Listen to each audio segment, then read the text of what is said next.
de la folk chinoise sur Radio LCF et je ne vais pas vous faire le plaisir de massacrer le nom de cette chanson et du chanteur. Je vais laisser nos invités nous présenter cette chanson. Quelle est cette chanson ? Alors, il s'appelle en chinois.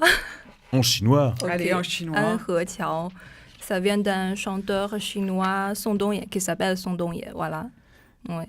En fait, maintenant, ce chanteur, il est populaire, on peut dire. Voilà. Ouais, il était assez populaire avant 2016. Après, il est entré en prison parce qu'il est trop gay.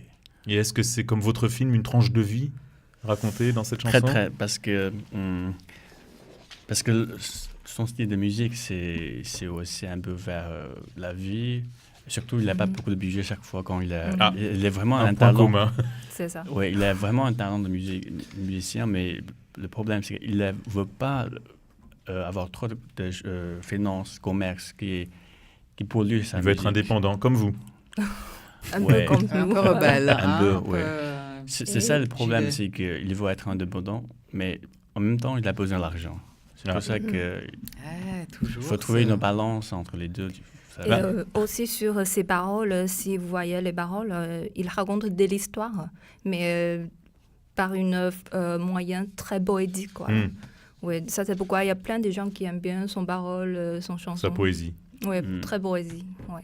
Alessandra, vous allez nous parler de cinéma Mais et du oui, 8e festival du cinéma chinois en France qui se tient en ce moment. Absolument. Donc, 8e édition du Festival du cinéma chinois en France qui s'est ouvert lundi dernier au cinéma Gaumont-Marignan où a été projeté Forever Young. Donc, je vais vous parler. Peut-être que c'est un film que vous connaissez puisque dans cette 8e édition, comme toutes les précédentes, ce n'est que des films actuels en Chine qui sont donc projetés partout en France. Donc c'est des deux films de 2017-2018. Ça va du blockbuster à la production plus petite, mais qui est quand même sortie en Chine. Alors je vous rappelle, chers auditeurs, si vous nous écoutez de Cannes, de Marseille, de Lyon, La Réunion, Strasbourg, Brest, eh bien oui, vous pourrez avoir accès à tous ces films. Donc il y a 9 films sélectionnés, si mes souvenirs sont bons.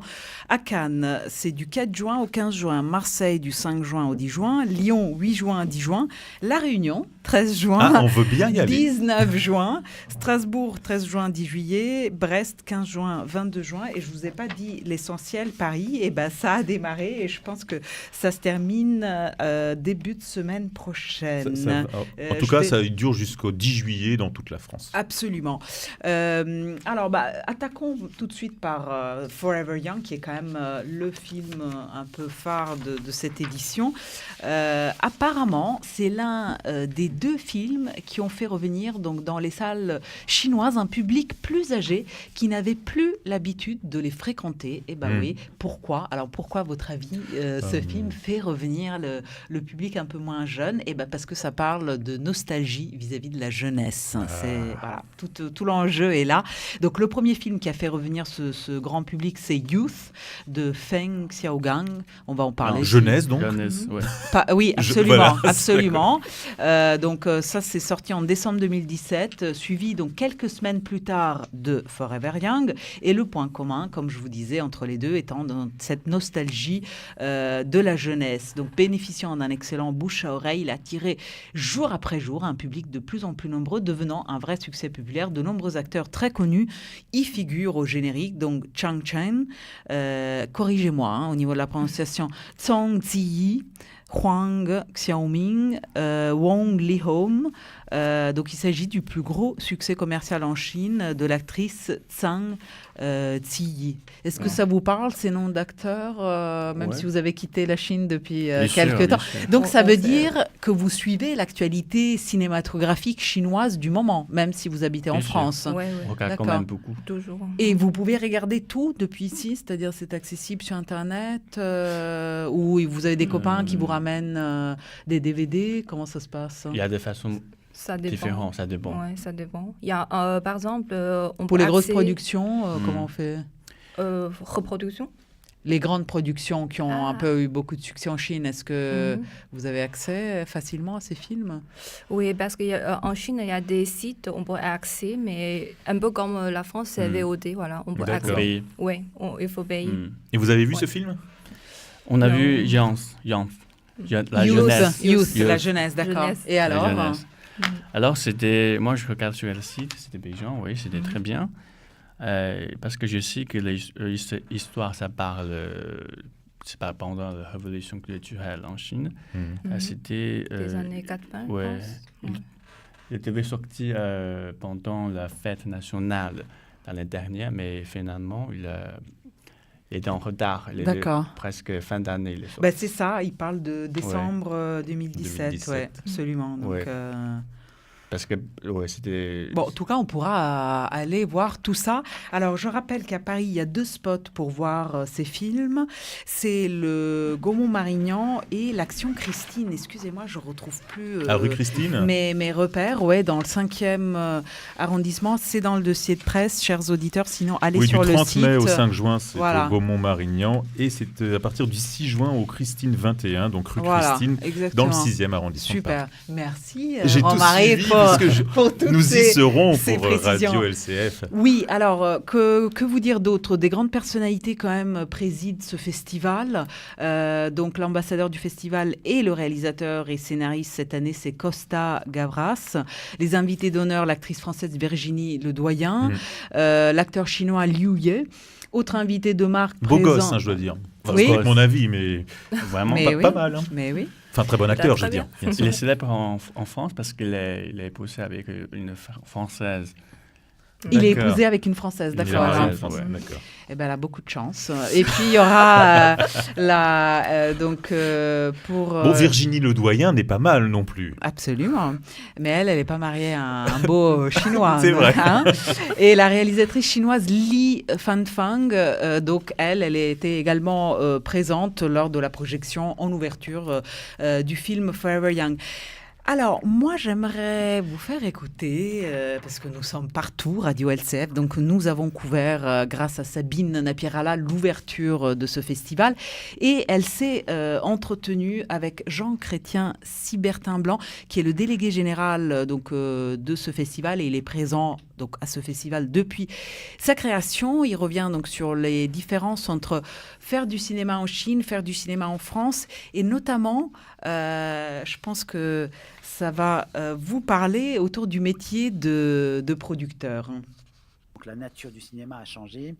Le cinéma est aussi un véhicule très important au niveau culturel. Et donc la Chine veut promouvoir aussi sa culture à travers le cinéma. Et c'est vrai qu'il y a de très grandes différences.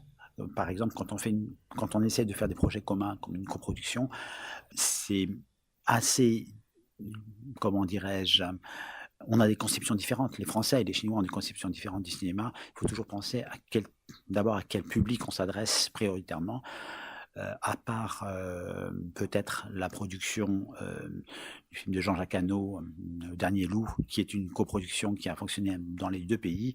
Autrement, ce sont souvent des coproductions qui sont destinées soit à un public cinéphile en Occident, mais on cherche maintenant à essayer de développer des coproductions justement pour... qui puisse fonctionner dans les 2 pays. Ce qui n'est pas facile parce que la façon de concevoir le tournage, le montage, le mixage est très différente. Aussi parce que la production, la notion de production est assez différente en Occident et en Chine. En France, on pense qu'un producteur, c'est quelqu'un qui s'occupe aussi du contenu, c'est-à-dire qui conseille un petit peu le réalisateur, pas seulement pour des questions de production, de coût, mais aussi pour des questions artistiques. C'est quelqu'un qui suit un projet du début jusqu'à la fin, de la première version d'un scénario jusqu'à la fin du montage. En principe, un producteur impliqué, disons qu'il suit le projet vraiment, c'est une sorte de double du réalisateur, si je puis dire. En Chine, il y a beaucoup de financiers, il y a beaucoup d'argent, et la production, comme c'est quelque chose d'assez nouveau, la production, entre guillemets, on peut dire la production libre, enfin du marché libre, si je puis dire. Donc c'est en pleine effervescence, c'est en pleine mutation, et c'est en ça que c'est intéressant aussi. Ce festival est intéressant en ça, parce qu'il me permet de voir un petit peu l'évolution de la société chinoise à travers aussi toutes ces mutations du cinéma. Yo Jingwu, alors vous êtes productrice, est-ce que ça vous parle, ce que Jean-Chrétien Sibertin vient d'évoquer, donc cette différence notamment entre le métier de producteur en France et en Chine? Oui. Vous confirmez? Oui, en fait, il parle très bien. Et au début, ce que je trouve, c'est aussi il y a la difficulté entre la France et la Chine pendant la production, parce qu'il y a plein de cultures différentes. Donc, en matière de coproduction. Voilà, coproduction, voilà, oui. Donc, quand on fait surtout des projets coproduction, par exemple, quelquefois, les deux côtés, on ne se comprend pas très bien pourquoi on va faire ce point-là, ce point-là. Ça, on a déjà rencontré. Mais du coup, en Chine aussi, les films chinois, surtout les sociétés chinoises, qui veulent bien découvrir un autre marché, veulent pousser la culture chinoise dans le monde. Et aussi, en France, je trouve, ils sont intéressés dans le marché des Chinois. Donc ça, c'est vraiment un point commun. C'est très intéressant, voilà. Ils veulent aussi vendre aux Chinois de France leurs films. Voilà, c'est comme un échange de culture voilà, entre les deux pays. Voilà, ça, c'est toujours intéressant.